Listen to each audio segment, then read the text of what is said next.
I originally started playing drums in the school band in the 7th grade in Richlands, Virginia. By the time I finished high school, I was trying to figure out what I wanted to do, and I figured, well, my favorite thing in high school was playing drums in the band, so I thought I'd be a band director. I went to school at the University of Tennessee in Knoxville.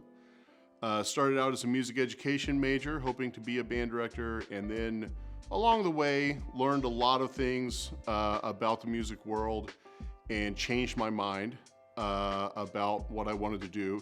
And I ended up coming to Cincinnati to go to the University of Cincinnati College Conservatory of Music, where I ended up getting a Bachelor of Music in Percussion Performance. My name is Stan Ginn, and I'm a freelance percussionist and teacher in the Cincinnati area.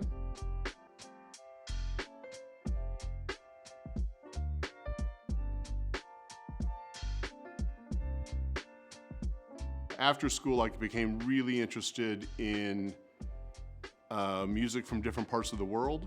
I teach part-time at Northern Kentucky University, where I direct the steel drum band, as well as teaching lessons, and I still teach a lot of private lessons throughout the area, and play gigs of everything from classical to jazz to rock to salsa, and I lead my own samba drumming group, Queen City Samba, which is basically a weekly class where we learn how to play street samba from Brazil.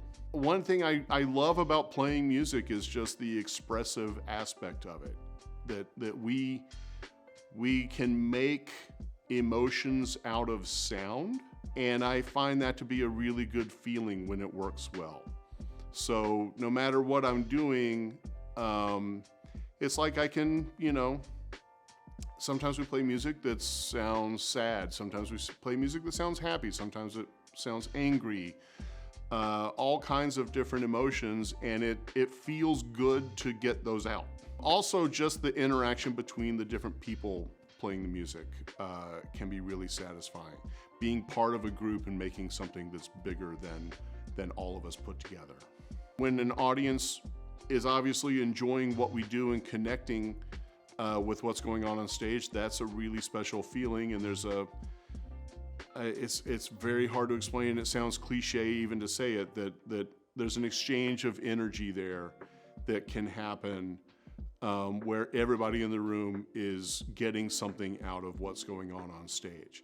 As I get older, I've found that my career has been more focused on enabling people to make music themselves. It's great that I can do performances, and I think I'm pretty good at that.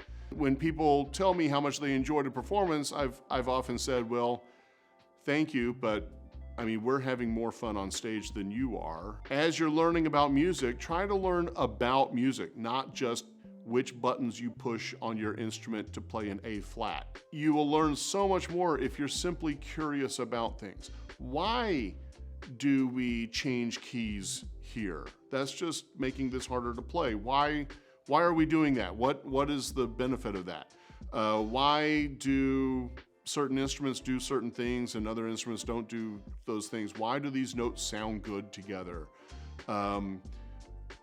All of these things come together as understanding the nuts and bolts of music, and I found that the more you understand the nuts and bolts of music, the more you're able to make music and understand it and learn it. Just constantly be curious and seek out information.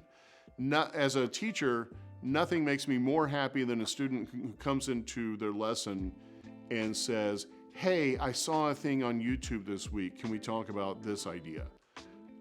As opposed to the students who come in and say, well, what do I need to learn now?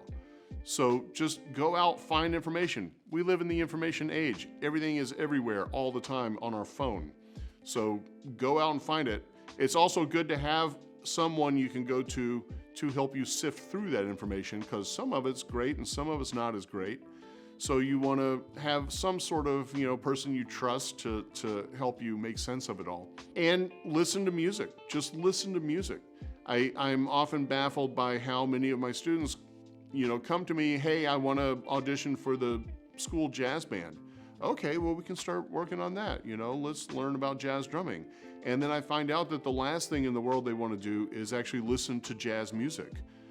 And, you know, that's the best thing you can do, is listen to the music you're going to play and try to tell what is the drummer doing? What is the bass player doing? What is the pianist doing? Try to listen very carefully and pick those things out and then see if you can imitate those things. In my college time, I tended to shy away from things that I found I was not good at, which was a mistake.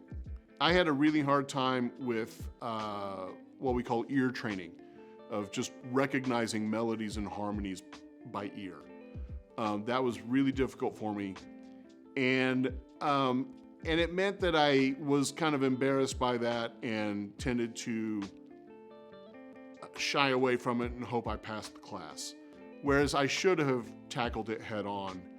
I wish that I had done some things like join the chorus to make me sing to improve my sense of pitch, as well as simply putting in more time in the practice room working on that stuff. So that would be my biggest specific regret from my early career is to tackle the things that were weaknesses that presented themselves instead of just doing the things I was good at. When you're practicing, try to do something that's giving you trouble, something that's challenging for you. And then when you get really frustrated, then take a break and learn to focus on the things that will make you a better player while you're doing it, instead of just playing all the stuff you already know how to play. I grew up in a small town in southwestern Virginia, a little coal mining town deep in the Appalachian Mountains. That's where I started playing in the school band, and there was no one to take lessons with.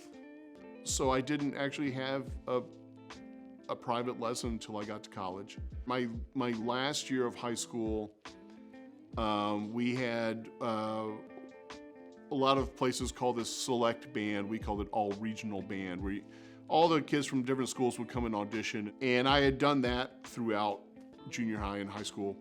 And then my last year, though, I got second place in the all regional band, which meant I got to go audition for the all state band.